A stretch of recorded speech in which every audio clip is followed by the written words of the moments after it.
How to install Bluesky app.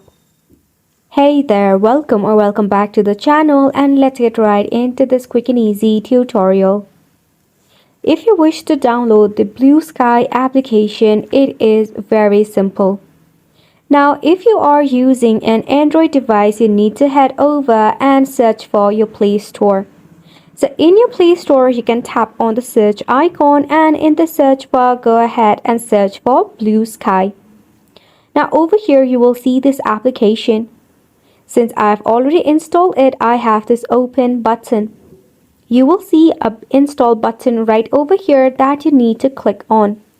Once you tap on the install, you can wait for a couple of minutes, then the application will install on its own. After that, the next step would be to create an account. If you actually have an iOS device, you need to check out your App Store. In the App Store, just search for Bluesky and tap on the install button.